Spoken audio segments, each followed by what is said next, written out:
नमस्कार मित्रांनो. महानगरपालिकेच्या निवडणुका संपल्या आणि त्यानंतर जसे जसे आकडे आले आणि कुठल्या पक्षाला किती जागा मिळाल्या हे जेव्हा स्पष्ट झालं, तेव्हा अजून एक गोष्ट स्पष्ट झाली, ती ही की जो मुस्लिम समाज सेक्युलरवाद्यांना, डाव्यांना आणि काँग्रेसला मतदान करत होता, तो यावेळेस ओबीसीकडे गेला आणि असुद्दीन ओबीसीच्या पक्षाला त्याने मोठ्या प्रमाणात मतदान केलं आणि ओबीसीचा पक्ष हा 100च्या वरती महाराष्ट्रात त्यांचे नगरसेवक निवडून आले. हे जेव्हा घडलं तेव्हा पहिला प्रश्न असा निर्माण झाला की यापुढे जर मुस्लिम समाजाला त्यांचा हक्काचा माणूस मिळत असेल, त्यांचा पक्ष उभा राहत असेल आणि त्यांच्या समस्या मांडण्यासाठी घरचा माणूस असेल, तर मग काँग्रेसच्या कुबड्या ते कशाला घेतील. आणि नाहीतरी काँग्रेस त्यांच्या दृष्टीने फक्त त्यांचा वापर करत होता, त्यांच्यासाठी फारसं काही करत नव्हता, असं त्यांचं म्हणणं आहे. पण मग हे सगळं बघितल्यानंतर महाराष्ट्रामध्ये मोठ्या प्रमाणात वेगवेगळ्या पक्षांनी, वेगवेगळ्या नेत्यांनी वेगळी चर्चा करायला सुरुवात केली की ओबीसी जर प्रबळ झाला तर महाराष्ट्राला आणि देशाला धोका आहे, हिंदू समाजात धोका आहे, अशा पद्धतीने त्यांनी बोलायला सुरुवात केली. पण मित्रहो, एक गोष्ट लक्षात घ्या, जेव्हा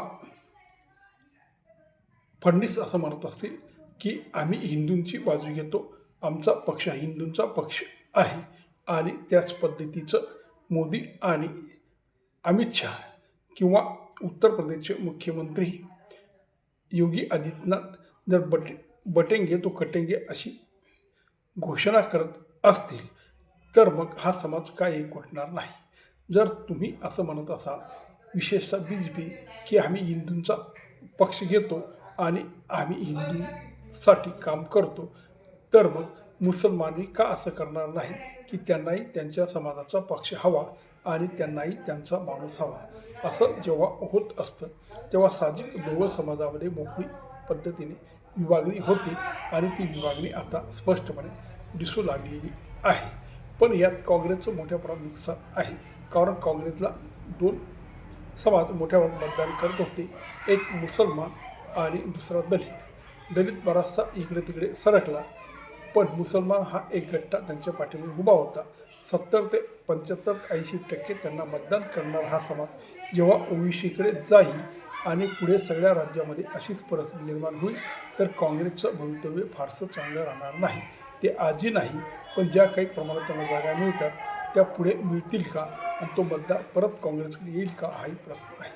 आता दुसरं म्हणजे की ओबीसीमुळे देश आणि राज्य संकटात जाईल असं जेव्हा हिंदूवादी पक्ष किंवा राईट हँड पक्ष म्हणत असतील, तेव्हा मग मुसलमान बी तुम्ही जर हिंदूंची बाजू घेता, तुम्ही जर हिंदुत्वाची घोषणा करता, तर मग आम्ही आमच्या समाजाकडे का परत जाऊ नये असाही प्रश्न निर्माण होतो. आणि तो बराचसा बरोबर आहे, कारण जेव्हा एक समाज एकाच समाजाची बाजू घेतो आणि दुसऱ्या समाजाला बाजूला करण्याचा प्रयत्न करतो, तेव्हा दुसरा समाज बी संघटित होतो आणि त्यात बी नेते उभे राहतात. असा नेता म्हणजे आज ओबीसी. कारण ओबीसी सुशिक्षित आहे, ते वकील आहेत आणि ते बऱ्यापैकी चांगले उत्तम प्रकारे भाषण करतात आणि त्या समाजासाठी मोठ्या प्रमाणात देशभर धावपळ करतात. एक चांगलं संघटन त्यांचं उभं राहते, तेव्हा भविष्यात मुसलमान समाज त्यांच्याकडे नक्की जाणार, यात काही शंका नाही. कारण जसं जसं BJP हिंदुत्वाच्या बाजूला सरकेल, त्याच पद्धतीने मुसलमानसुद्धा ओबीसीच्या पाठीमागे उभे राहतील, असं एकंदरीत वातावरण आहे आणि असंच पुढे घडेल. मुळात बुद्धदेव भट्टाचार्य हे पश्चिम बंगालच्या मुसलमान बहुसंख्य अशा मतदारसंघातून उभे होते, पण तरीही त्यांना मुस्लिम समाजाने पाडून टाकलं. तेव्हा यापुढे जो जो मुस्लिमांची लागून चांगून करेल, जो जो मुस्लिमांच्या बाजूला उभा राहील, जेव्हा अशी वेळ येईल की त्यालाच प्रतिस्पर्धी एखाद्या मुस्लिम पक्षाचा उमेदवार उभा राहील, तेव्हा मात्र मुस्लिम समाज या लागून चांगून करणाऱ्या सेक्युलर उमेदवारापेक्षा त्यांचा जो धार्मिक आणि जातीयवादी माणूस उभा राहील, तेव्हा ते त्याच्या बाजूला जातील आणि त्याला मतदान करतील, हे स्पष्ट आहे.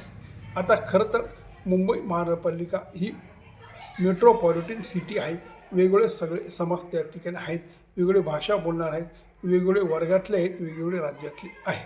पण त्या ठिकाणी जर बी जे पीवाले असं म्हणत असतील की या ठिकाणी शिवसेना जर निवडून आली तर मुस्लिम मेयर उभा राहील, मग मुस्लिम हा विचार करतील की आमचा मेयर का नको, आमच्या मेयरची ॲलर्जी यांना का आहे, मग आम्ही आमच्याच माणसाला बळ देऊन आमच्या ताकदीने त्यांना उभा करून पुढे मुंबईमध्ये मुस्लिम मेयर का उभा करू शकत नाही.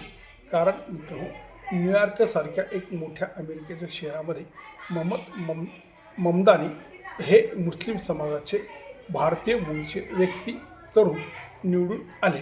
त्यावेळेससुद्धा ट्रम्प ह्या उजव्या पक्षाच्या नेत्याने असं सांगितलं होतं की मी ममदानीला न्यूयॉर्कचा मेयर मुळीच होऊ देणार नाही. पण तसं काही घडलं नाही. शेवटी लोक ठरवत असतात की कोणाला निवडून आणायचं आणि कोणाला पाडायचं. मग ह्याच पद्धतीने कितीही वेगळ्या पद्धतीने मुस्लिमाच्या विरोधात नेरेटिव्ह उभा केला तरी जेव्हा तो पक्ष त्या समाजाच्या बाजूला उभा राहील आणि तो समाज जेव्हा त्याला पाठिंबा देईल तेव्हा ह्या गोष्टी घडत राहतील.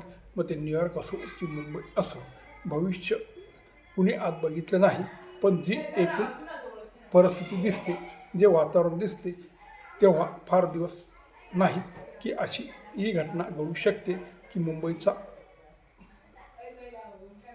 महापौर मुसलमान होईल.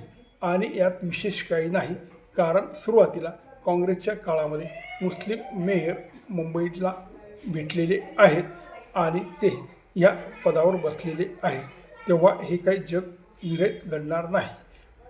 पण जोपर्यंत हा समाज खंबीरपणे त्यांच्या पाठीमागे उभे राहील तोपर्यंत ही गोष्ट शक्य आहे. ज्या पद्धतीने आज मोठ्या प्रमाणात हिंदू मतदार हा बी जे पीच्या आणि मोदीच्या पाठीमागे उभा राहिला आणि त्यामुळे मोदी मोठ्या प्रमाणात निवडून येत आहे आणि आज त्यांची सत्ता आहे. असंच भविष्यात वेगवेगळे चित्र होईल. तेव्हा एखादा समाज जर स्वतंत्रपणे उभा राहत असेल तर त्याला तो तसा अधिकार आहे आणि मग त्याने उभं राहू नये का असाही प्रश्न निर्माण होईल. तेव्हा तुमच्या प्रश्नाला काही अर्थ नाही. तो समाज हा उभा राहील आणि त्या समाजाचे नेतेसुद्धा पुढे येतील, हे तेवढंच खरं आहे. तेव्हा ओबीसीमुळे महाराष्ट्र किंवा भारतात फार मोठा खतरा आहे असं आज तरी काही फारसं म्हणता येणार नाही. फार झालं तर जे सेक्युलर पक्ष त्यांना मात्र खतरा आहे आणि तो खतरा वाढलेला आहे. नमस्कार.